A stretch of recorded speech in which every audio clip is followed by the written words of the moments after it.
고3 수험생 여러분 안녕하십니까? 좀 계약이 자꾸 미뤄져서 좀 이렇게 장기화돼가는 추세로 가고 있습니다. 그래서 일단 굉장히 답답하실 텐데요. 이럴 때일수록 좀 이렇게 발상을 좀 전환하셔서 좀 긍정적으로 생활하시기를 좀 바라겠습니다. 어차피 뭐 학교에 오면 공부 외에 이것저것 뺏기는 시간 많이 있을 텐데 계약할 때까지는 하여튼 최선을 다해서 공부하겠다라는 생각으로 좀 효율적으로 시간 보내시면 좋겠습니다. 제가 조금 걱정스러운 것은 제가 일단은 동영상 올려드렸는데 뒷부분으로 갈수록 조회수가 좀 떨어져서 두 가지 측면이 있는 것 같아요. 하나는 학생들이 좀 뭐 끈기 있게 꾸준히 공부를 하고 있지 않구나라는 생각도 들기도 하고, 다른 한편으로는 제가 좀 강의가 부족해서 오히려 학생들이 사회문화에 대한 흥미를 잃어버리면 어쩌나 하는 그런 좀 안타까움이 있습니다. 일단어는 조금 어려운 측면이 좀 있었고요. 일단어는 좀 계속해서 선생님이 또 학교에 여러 번 나오시면 계속해서 이제 개념 정리를 다시 한번 정리해 드릴 테니까 어떤 꾸준히 좀 봐주시고, 이제 2단원 강의 들어갈 텐데요. 2단원은 내용은 1단원에 비해서 어렵지는 않습니다. 다만 2단원이 갖고 있는 어려운 문제라면 그것은 분량이 많다는 겁니다.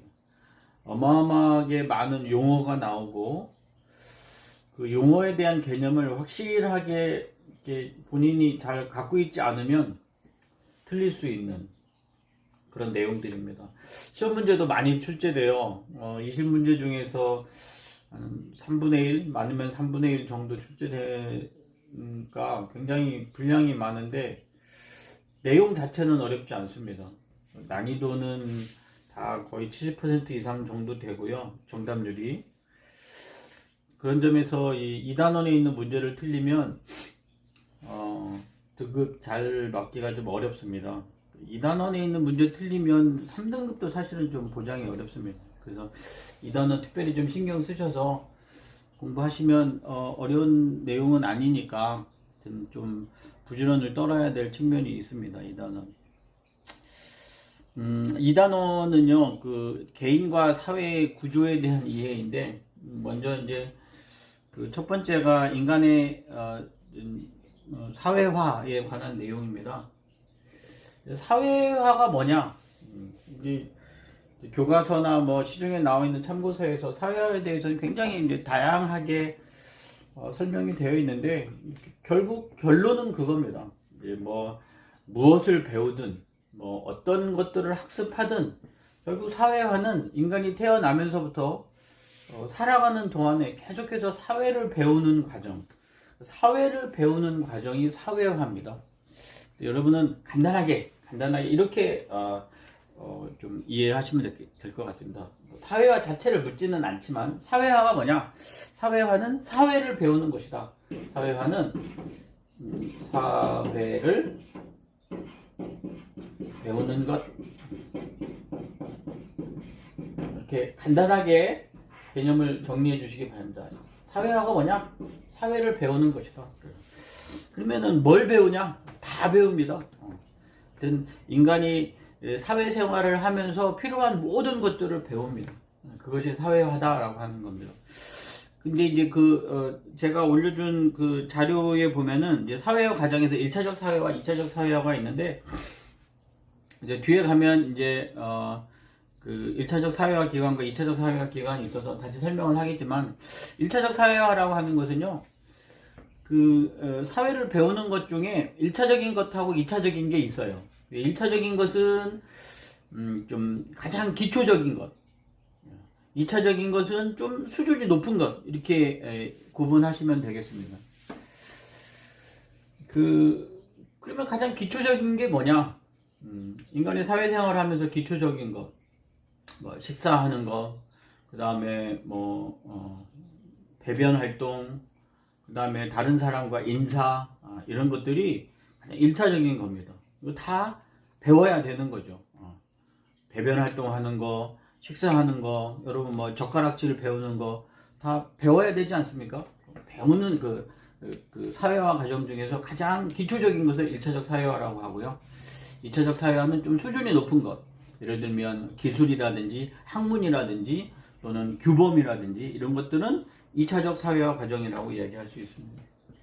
그래서 가장 그 기본적인 것을 가르치는 1차적 사회화 기관은 대표적으로 가족을 들 수 있고, 그 다음에 이제 2차적 사회화 기관으로는 학교를 들 수 있습니다.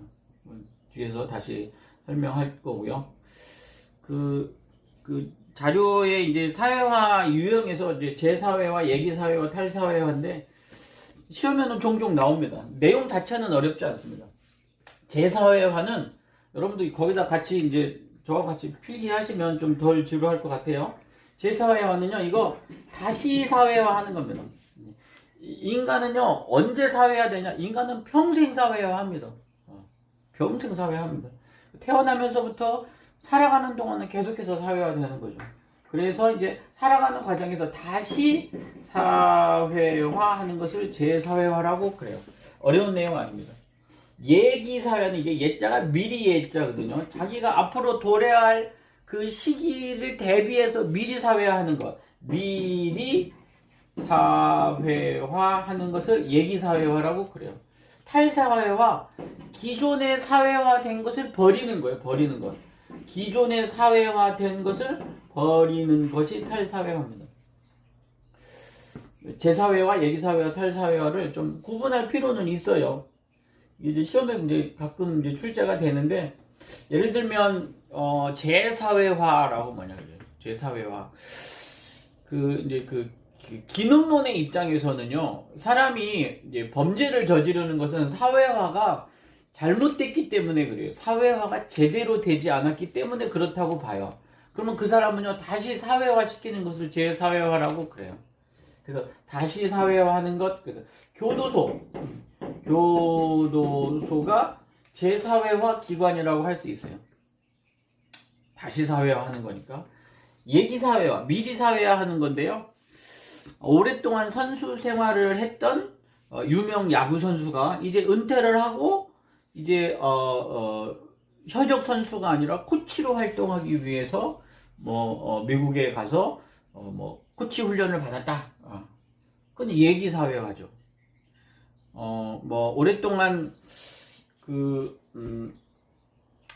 공직에 있다가 이제 퇴직을 하면 제과점을 운영하기 위해서 요리학원, 제빵 학원을 다닌 것은 얘기사회화입니다. 앞으로 자신에게 닥칠 직업에 대해서 미리 사회화한 거니까 이것은 얘기사회화에 해당합니다. 탈사회화의 예로는요, 탈북자의 경우가 대표적인 탈사회화로 보시면 될 것 같아요. 근데 이제 여기서 이제 좀 여러분이 한 가지 이런 생각이 들 수 있어요. 그러면 이제 오랫동안 공직에 있다가 앞으로 제과점을 하기 위해서 제빵학원에 다닌 것은 얘기사회화인데 그럼 재사회화는 아니냐? 맞아요. 재사회화라고 할 수 있습니다. 결국 이제 얘기사회화나 탈사회화는 전부 다 재사회화라고 하는 큰 틀에서 보면 요 얘기사회화는 재사회화 안에 들어가고 탈사회화도 재사회화 안에 들어간다고 할 수 있어요. 포함 관계를 보면 그렇습니다. 근데 이제 미리 했다라고 하는 측면이 부각이 되면 얘기사회화라고 답을 하시면 되고요. 선지에는 얘기사회와 재사회화가 같이 들어가지는 않습니다. 서로 포함 관계가 있기 때문에 이 정도 하시면 될 것 같습니다. 이 부분은 이제 이 정도 해서 마무리하도록 하겠습니다. 그 다음에 이제 사회화를 보는 관점인데요. 사회화를 보는 관점은 기능론, 갈등론, 상징적 상호작용론이 있는데, 기능론하고 갈등론은 별로 그다지 여기에서는 중요하게 다루지 않습니다. 왜냐하면 사회화와 관련해서는 상징적 상호작용론이 굉장히 중요하기 때문에 그렇습니다. 이 상징적 상호작용론의 핵심은 바로 이 사회화와 관련이 있어요. 우리가 이제 이전에 사회화를 보는 관점의 거시적 관점에는 이 두 개가 있고, 미시적 관점으로는 상징적 상호작용론 얘기했는데, 미시적 관점인 상징적 상호작용론의 핵심은 바로 사회화이기 때문에, 사회화와 관련해서는 상징적 상호작용론이 중요합니다. 기능론의 관점은 결국 이 사회가 잘 유지되려면 결국에는 사회화를 시켜서 개인이 사회에 잘 적응할 수 있도록, 잘 적응하기 위한 거예요. 한 개인이 사회에 잘 적응하기 위해서 사회화가 필요하다 그래요. 결국 사회화를 이렇게 바라보니까 사회에 적응시켜서 사회가 조화롭게 유지될 수 있도록, 조화롭게 유지되도록 하는 것이 사회화다라고 보는 겁니다. 뭐 그다지 어려운 내용은 아니고요. 갈등놀이 입장에서는 사회화는 결국 지배 계급의 이익을 계속 유지하기 위한 수단, 지배 계급의 이익을 유지하기 위한 수단이 사회화다 이렇게 얘기를 하고 있어요. 그러니까 이제 그 사회화에 대해서 긍정적으로 보는 것은 기능론이고요, 부정적으로 보는 것은 갈등론의 입장입니다. 그 갈등론의 입장에서는 그래요. 우리가 학교에서 50분 수업을 하고 10분 동안 이렇게 이제 휴식을 취하면서 화장실을 다녀오는 것은 이게 결국 이렇게 하는 이유는 결국 이제 우리 사회는 지배 계급과 피지배 계급이 있는데, 결국 이제 학교에서 다수의 이제 그 피지배 계급들을 이제 미리 연습시킨다는 거죠. 그래서 50분 동안 수업 시간에는 움직이지 말고 막 자리에 앉아 있고, 쉬는 시간이 되면 이제 화장실에 갈 수 있는 거죠. 결국 이렇게 학교를 마치고 공장에 가면 공장에서 50분 동안 일을 하고 10분 휴식을 취하는 그런 시스템을 미리 학습하는 거다 이렇게 얘기하는 측면이 있어요. 갈등론의 입장에서는 굉장히 좀 부정적으로 바라보는 겁니다. 그런 지배 계급의 이데올로기를 학교에서 계속해서 이제 이렇게 강요하는 거죠. 어른들한테 대들지 말아라. 네가 하고 싶은 일이 있어도 뭐 참아라. 그렇게 가르친다 그런 의미입니다. 사회와 관련해서는 뭐 특별히 중요하지는 않고요. 상징적 상호작용론은 그 자체가 그 사회화를 설명하기 위한 이론인데, 결국 상징적 상호작용론에서 사회화라고 하는 것은요, 그 사회화가 뭐냐라고 했을 때 결국은 상호작용을 통해서 개인과 개인 간의 상호작용을 통해서 결국 자아가 형성되는 과정이 사회화다라고 봐요. 자아가 형성되는 과정이 사회화다 이렇게 보는 게 상징적 상호작용론입니다. 그 상징적 상호작용론의 이제 가장 그 대표적인 사람이 이제 쿨리하고 미드라고 하는 사회학자인데요. 이 사람들은 이제 미국의 사회학자인데, 이분들은 이제 그 거시적 관점보다도 미시적 관점에서 초점을 맞춰가지고 개인이 어떻게 사회화 되는지, 또 개인의 자아는 어떻게 형성이 되는지에 대해서 심리학적으로 접근을 해서 연구를 했는데, 상징적 상호작용론에서는 이제 두 개의 중요한 개념이 있어요. 두 개의 중요한 개념 중에 하나가 바로 이제 여기에는 이제 상징적 상호작용론 속에는 거울 속에 비친 자아하고, 그 다음에 일반화된 타자, 요 두 개를 좀 용어를 좀 유의해서 보셔야 됩니다. 거울 속에 비친 자아와 일반화된 타자, 이게 이제 상징적 상호작용론이 설명하는 이론인데요. 거울 속에 비친 자아는 이게 쿨리의 이론입니다. 쿨리의 이론이고, 이 쿨리의 이론을 좀 더 발전시킨 사람이 이제 미드라고 볼 수 있어요. 쿨리와 미드의 이론입니다. 그 거울 자아 이론, 거울 속에 비친 자아는 있잖아요. 사람이 어떻게 사회화 되는가 하는 것을 쿨리라는 사람이 이렇게 이제 관찰을 해 보니까, 보통 사람들이 자아가 형성되는 과정은 다른 사람의, 내가 특정한 행동을 했을 때 다른 사람의 반응을 보고 내가 그거를 이제 내면화 시키는 거예요. 그거를 배우는 거죠. 그러니까 그 행동이 이제 내 몸속에 이렇게 계속 모방이 되고 차곡차곡 쌓여가는 겁니다. 자, 여러분요, 이제 그 아이들을 키우면 처음에는 아이들은 이제 아기가 처음 태어나면 이제 기저귀를 차지요. 왜냐면 대소변을 가릴 줄을 모르니까. 근데 이제 돌이 지나고 아장아장 걷기 시작하고 또 그 자신의 어떤 기분 감정을 이렇게 표현하기 시작하면 배변 훈련을 해요. 그래서 기저귀를 안 찹니다. 기저귀를 안 차면 결국 본인이 그 쉬가 마려운 것은 이제 의사 표현을 하겠죠. 뭐 엄마 쉬 막 그러죠. 그리고 이제 엄마가 이제 그러면은 빨리 그 아기들 이렇게 소변 보는 이제 대소변을 보는 그 기구에다가 아이를 앉혀놓고 이제 아이가 쉬를 합니다. 그러면은 엄마가 막 박수를 쳐주죠. 우리 아기 잘했어요. 그러면은 이제 아기가 그런 모습을 보면서 엄마가 박수 치는 모습을 보면서 내가 잘한 행동이구나. 내가 이렇게 엄마 쉬하고 여기에다가 쉬를 하면 엄마가 저렇게 기뻐하는구나. 라고 하는 그 엄마의 모습을 보는 거예요. 그러면서 그것을 이제 자기 몸에 내면화시키는, 이제 내가 이렇게 느낌이 오면 엄마 쉬! 하고 이렇게 바지를 내리고 쉬를 해야 되는구나. 라는 거를 이렇게 내면화시켜요. 그게 사회화라는 거죠. 그때 엄마가 잘했어요. 우리 아기 잘했어요. 칭찬하는 그 모습이 거울 속에 비친 나예요. 근데 이러한 행동은 엄마가 그렇게 반응을 해준다는 거죠. 이제 거울 자아 이론이고 거울 속에 비친 자아입니다. 옆에다가 정리해서 써놓으면 지금 선생님이 한 얘기는 타인의 반응이에요. 타인의 반응을 보고 결국 사회화 되는 겁니다. 타인의 반응을 통한 사회화.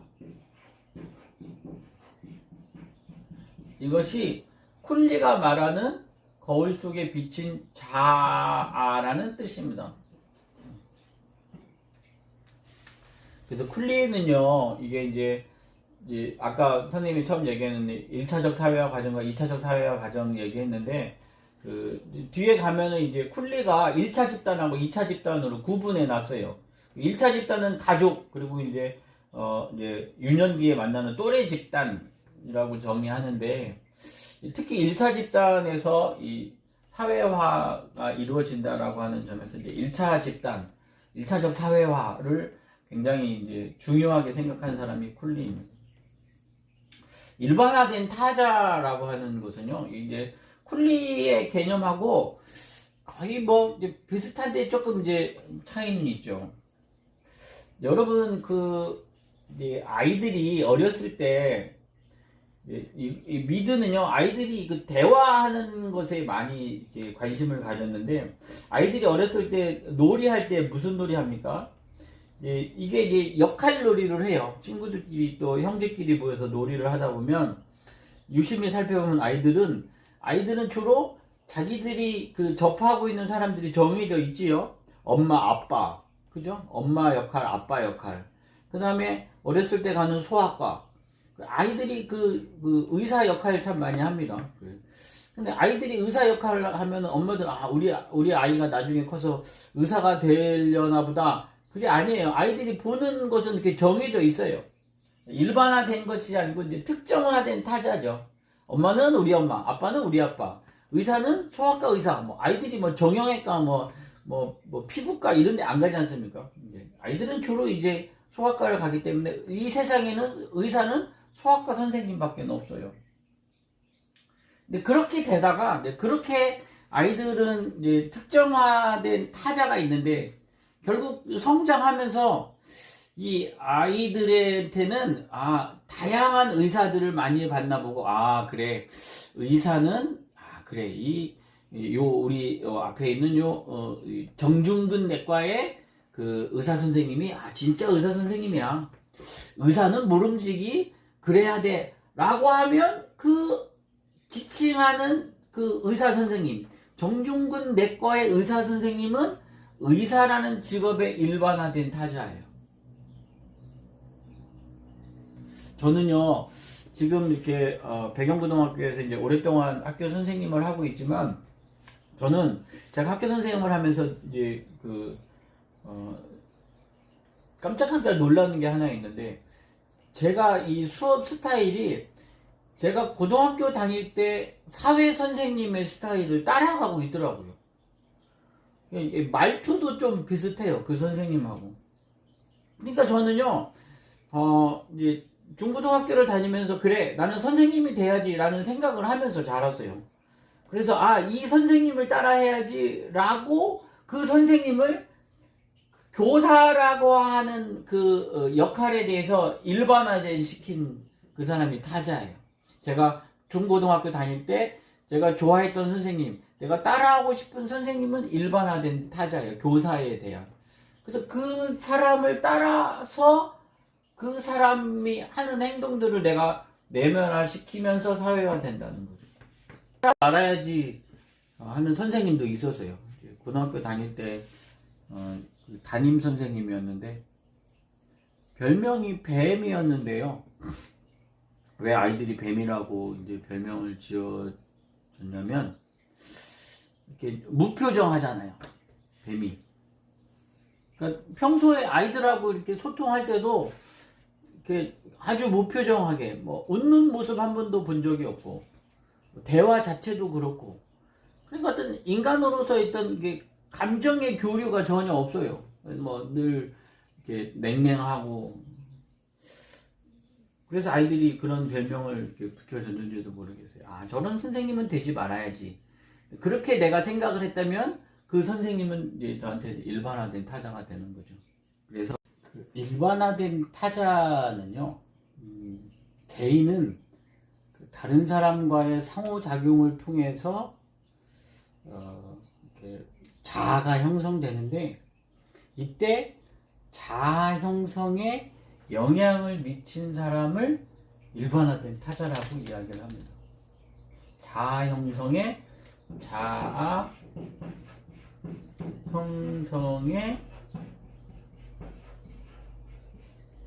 영향을 준 사람들을 일반화된 타자라고 하고, 주로 이제 의사, 교사,